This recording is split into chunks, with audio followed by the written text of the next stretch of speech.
palavra de Deus fala sobre o motivo pelo qual Deus nos chamou. Ele nos chamou, Ele nos criou. Quando eu falo chamou, não é chamou para a igreja, não. Chamar para a igreja, isso aí faz parte do nosso processo de vida. Quando eu falo chamou, é chamou para a vida. Você nasceu com um objetivo. Só existe um ser humano que nasceu para perder. Alguém sabe quem é? Não, o diabo não é ser humano, senhora. Só existe um ser humano na face da terra. Lá na minha terra, falece, era filho de chocadeira.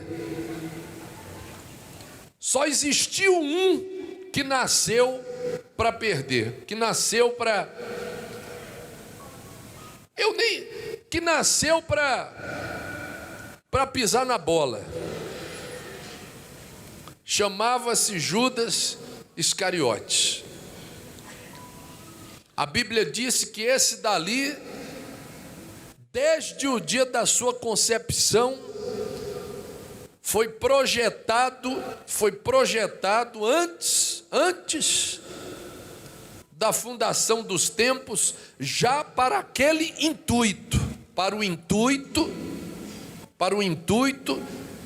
de servir como instrumento da salvação. Porque Jesus, ele precisava ser traído, correto? Sim ou não? Quem ia trair Jesus? Qual ser humano que ia conseguir vender a alma para o diabo para trair Jesus? Ninguém. Para a pessoa fazer isso, ela tinha que ser projetada para fazer isso. A Bíblia fala sobre ele e diz o seguinte: oração do nosso Senhor, quando ele falava com Deus, que quando eu estava com eles, Jesus, em relação aos discípulos, guardava-os no teu nome, que me deste, e protegi-os, e nenhum deles se perdeu, exceto o filho da perdição, para que se cumprisse a Escritura. Aquele ali já fazia parte da Escritura, era o único, foi o único. Quer dizer, ainda vai ter outro, né? Mas ele ainda vai nascer. Na verdade, ele não foi o único, ainda vai vir um outro. Esse outro já vai vir já com chifre e rabo, mas ele vai vir ainda. Que é quem? Quem, doutor? O anticristo, exatamente. Ele ainda vai nascer, né? Mas quando ele nascer, quem tiver aqui, ó, boa sorte para vocês que estão, que eu já fui. Hã? Não sei como é que eu vou saber. O anticristo, ele só vai vir depois do arrebatamento, né? Então eu não vou estar aqui no arrebatamento, então quem ficar que veja. Aí depois vocês me falam. Como eu já fui. Quando ele vier, eu já. Isso aí não é problema meu, não, é dos que ficarem. Igual o bispo Alex estava perguntando para mim: bispo, quem é o anticristo? Eu falei: eu lá sei, sabe? Não é pra, isso aí não é para mim, é para os outros, é para quem ficar. É para quem ficar. Depois, aí ele que ele vai surgir. Então, para que eu quero saber como é ele? Eu não vou estar aqui para ver. Para que eu quero saber? Vai ter o arrebatamento. O anticristo só vem depois do arrebatamento. Então vai ter o arrebatamento. Quem vai ser salvo aqui? É para quem? Por que tu quer saber quem é o anticristo? Ela quer saber. Eu quero me preocupar com coisas que é do meu tempo, da minha jurisdição. Glória a Deus. Quem está entendendo? Eu quero me preocupar com coisas que é da minha jurisdição. Falaram para mim assim: bispo, o senhor sabia que a reserva de petróleo daqui a 500 anos vai acabar? Eu falei: oxe, vou ficar sem dormir.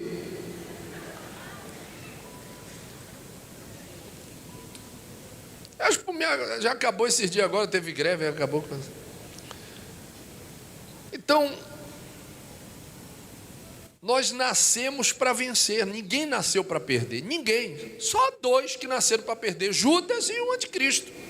Judas para que se cumprisse a escritura e o anticristo também para que se cumprisse a escritura, porque vai ter que nascer alguém assim, receber poderes espirituais do diabo para operar tal, mas isso aí é coisa para quem vai ficar. Se você vai ficar, né, aí vai na reunião, outra reunião aí.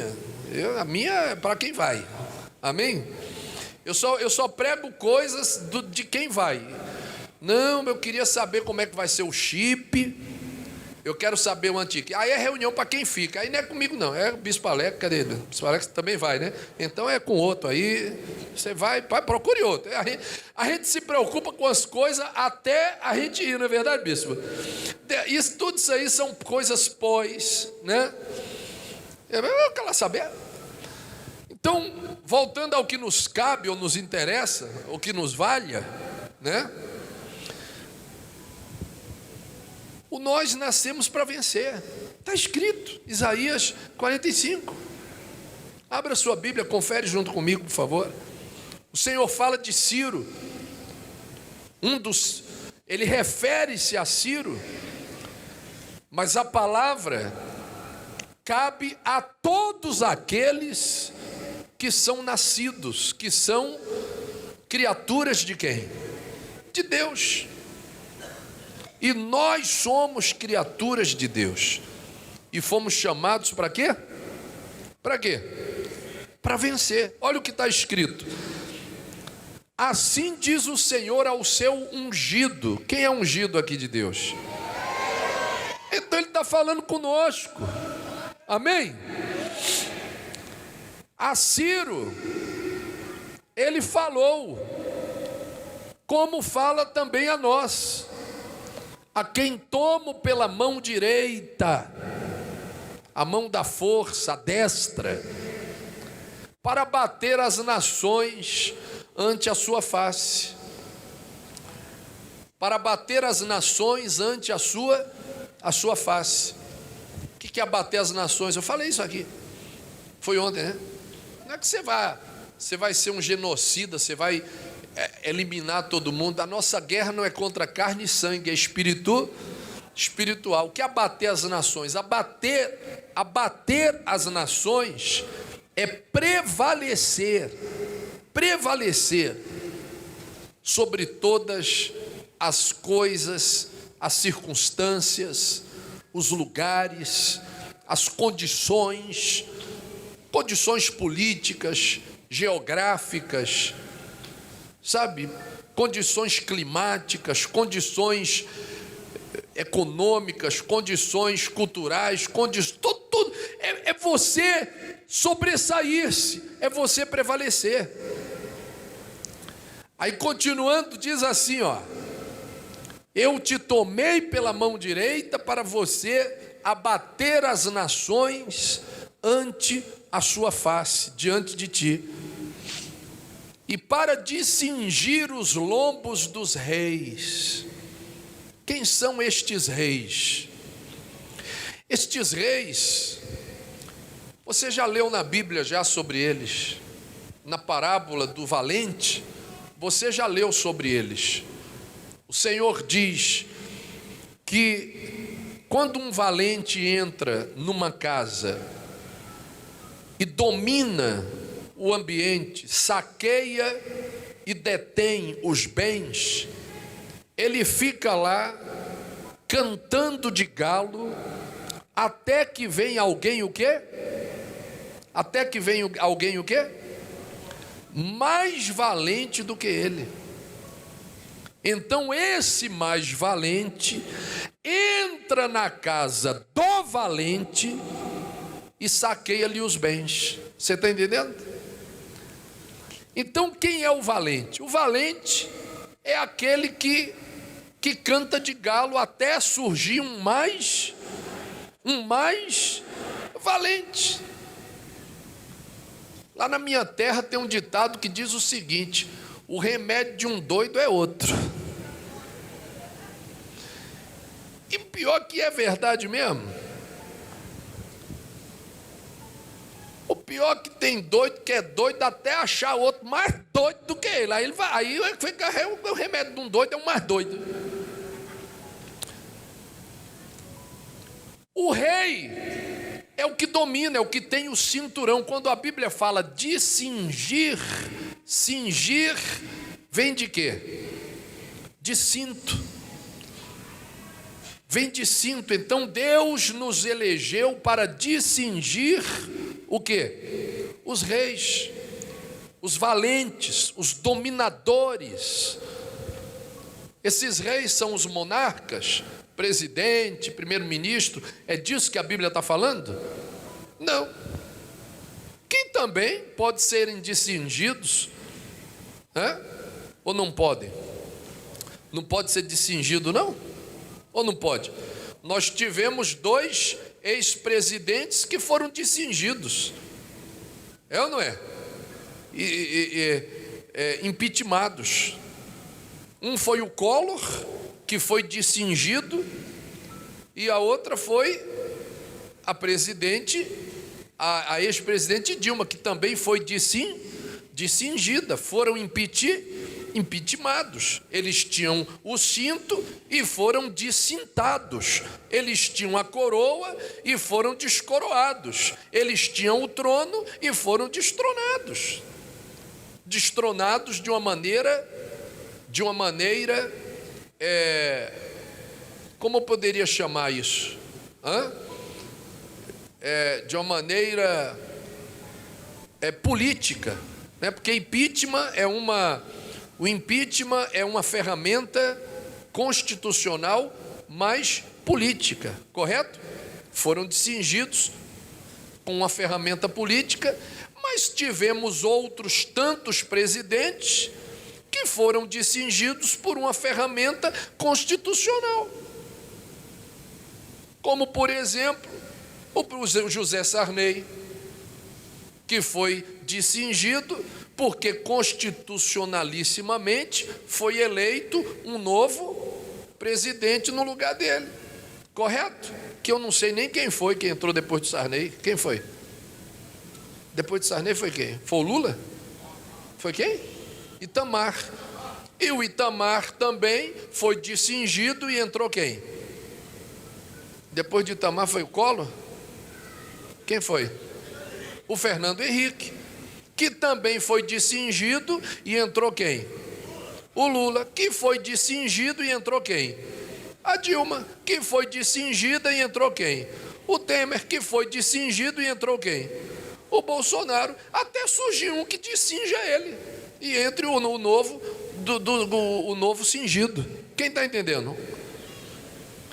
Então, os reis também podem ser discingidos constitucionalissimamente, politicamente, juridicamente. Eles podem também ser discingidos. Eles podem ser discingidos.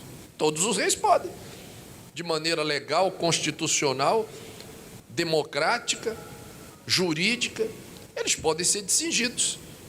Mas esses reis que a Bíblia fala não são estes reis. Primeiros ministros, monarcas, príncipes, rainhas, presidentes. Não, esses reis são os que dominam a vida da pessoa, os que mandam, como por exemplo a doença, que canta de galo na vida da pessoa até o dia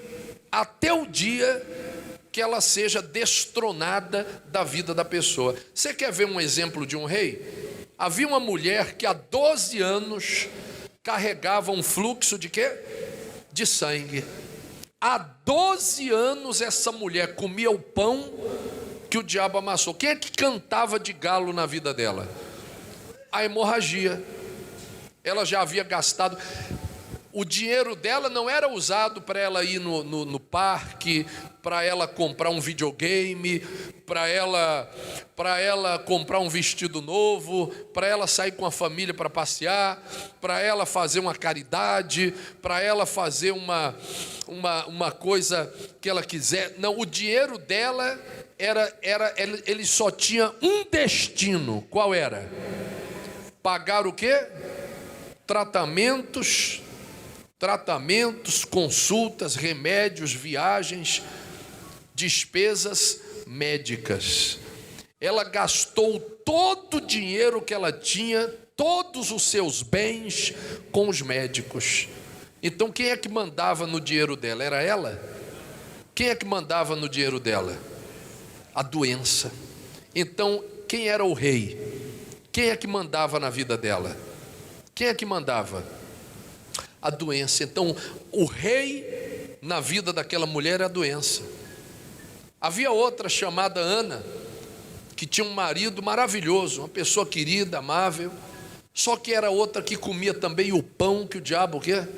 Amassou, porque ela tinha um sonho, um desejo, e mulher quando bota uma coisa na cabeça, meu filho, olhe, morra, ela vai conseguir. Ela disse que o sonho dela era queria e ela porque tinha que ter aquilo. E sem contar que, naquela época, hoje não, hoje, do jeito que as coisas vão, meu irmão, antigamente a mulher que não tinha filhos, só para você ter uma ideia, a sociedade, a cultura da época, a necessidade, a circunstância, o momento, o pensamento da época era de que a mulher que não tinha filhos, ela era considerada amaldiçoada por Deus. Vocês sabiam disso? A mulher que não tinha filhos, ela era considerada uma mulher desprezada. Quem sabia disso? Hoje, a mulher que não tem filho, ela levanta a mão para o céu e dê graças a Deus. Mas naquele tempo, naquela época, era um inferno. E além disso, a Ana ainda queria, porque queria ter filho. Era o sonho dela. E ela não teve o sonho dela atendido. E o que a Bíblia fala quando a pessoa não tem o sonho atendido? Que a alma que deseja e não é atendida, o seu coração fica amargurado, triste, deprimido. E Ana vivia assim. Ela vivia desse jeito. Consegue achar aí, pastor Tiago? Né? O desejo não correspondido. O que a palavra fala sobre isso? Mostra lá na Bíblia. Mostra ali, ó. Não, é outra palavra que fala que o coração triste, o desejo não correspondido deixa o coração triste, a alma amargurada, a pessoa destruída, derrotada. Onde está? Provérbios, né? Olha lá, a esperança que se adia faz adoecer o coração. O desejo cumprido é a árvore da vida, mas a esperança que se adia adoece o quê? O coração. Esse coração doente não é o miocárdio, não. Não é o miocárdio, não. Coração é o quê? Pensamento. Não é arritmia, sopro, artéria entupida, gordura. Não, esse coração adoecido é a doença da mente, da alma, da depressão, da angústia, da tristeza. Ana vivia jogada. Ana tinha 45 anos de idade, parecia que Ana tinha 42 anos de idade, 45 anos, parecia que tinha 78, 87, 90 e 10. E ela vivia amargurada. Nos cantos, não comia, era só a pele e o osso. O couro, lá na minha terra fala, o couro e o osso. O couro e o osso. Não é? Não comia, não tomava banho. É porque a pessoa deprimida, ela fica assim. Vocês não sabiam, não? Não é, doutor? Ela não quer se cuidar, não colhe o cabelo, não ri, o semblante é caído. A pessoa morreu e não sabe, é o zumbi. Os zumbis foram tirados disso aí. E é uma pessoa fraca, debilitada, imunidade lá embaixo, propensa à morte, à doença. Na verdade ela morreu, só que ela está andando. E ela tinha um rei na vida dela. O que mandava na vida de Ana? Era esse sofrimento, o inferno que ela vivia, da humilhação que passava para acabar de completar, esse rei ainda tinha nome, no caso era uma rainha. Chamava Penina o nome da peste. Da peste não, da peça. Chamava-se Penina o nome da peça. Ela irritava Ana. Passava na cara de Ana. Está vendo? Eu dou filhos para ele, você não dá. E por mais que Elcana quisesse contornar a situação, controlar, ajudar, por mais que ele quisesse, não tinha resultado, não tinha efeito. Sabe por quê? Porque a única maneira que ia fazer com que Ana desse a volta por cima, tomasse as rédeas da vida dela de volta, que as rédeas da vida dela não estavam com ela não. As rédeas da vida dela estavam com o rei, ou seja, com a rainha da tristeza. Era a tristeza que conduzia a vida de Ana. Então Ana foi lá e distinguiu quando ela reconheceu que ela era chamada por quem? Por Deus. Aí entra aquele processo todo que você conhece, dela chegando na igreja, dobrando os joelhos, fazendo um voto. Naquele momento ela deu um basta naquilo que reinava na vida dela, na tristeza, na angústia que reinava na vida dela, e ela passou a tomar as rédeas da sua vida e conduzir a sua vida. E aí Ana mudou. Aí quem passou a dominar? Quem? A tristeza? Não, quem passou a dominar? Ana, a alegria, a virtude, a felicidade, como a sirofenícia, como a hemorrágica, que depois também tomou as rédeas. Quem mandou nela? Quem mandou nela foi ela, não era mais a doença. Você já deve ter visto uma luta de MMA. Quem já assistiu uma luta aqui de MMA? Você já assistiu? Só vocês assistiram? Uma luta de boxe. Boxe é mais antigo, né? Quem já assistiu uma luta de boxe? Você sabia que os lutadores, eles têm um cinto? Esse cinto significa o seguinte, que ele detém o quê? O título. E ele defende aquele cinto. Ele defende aquele cinto. Até que surja alguém, um outro desafiante, um outro lutador, que vá enfrentá-lo, que vá desafiá-lo, para que esse desafiante, se vencê-lo, tome o quê? O cinto. É assim que funciona. Quem entende? Você entende? Então traga isso para o mundo espiritual. Quando a Bíblia fala, Deus te ungiu para discingir os reis, Ele está falando que você tem que vencer o valente, para que você possa tirar dele o quê? O cinturão. E aí quem é que vai mandar? Quem é o valente agora? Quem é que toma as rédeas da sua vida agora? Você. Diga glória a Deus. Quem entende? Quem toma as rédeas da sua vida? Você. Então, se a gente tiver consciência disso, meus irmãos, pode ter certeza que você vai de vento em polpa. Diga glória a Deus. Você vai de vento em polpa. Se você entender isso, você vai de vento em polpa.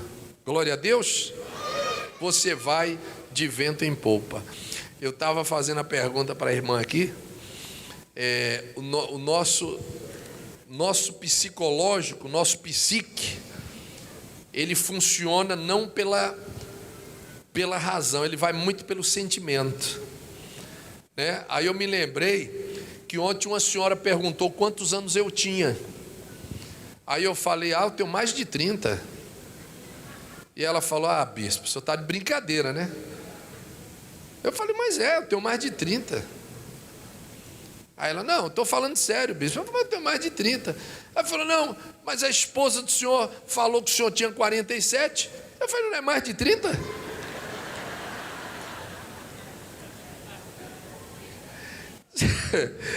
Atenção, não é verdade? É mais de 30. Mas a pessoa entende logo que ela está falando que ela tem mais ou menos aquilo ali, não é verdade? Quando você entende que Deus te chamou para vencer, ninguém fica você vai de vento em polpa. Quem entende a palavra? Você entende? Deus te chamou para vencer. Deus não te chamou para sofrer. Deus não te chamou para perder. Deus te chamou para você ser feliz. Você recebe?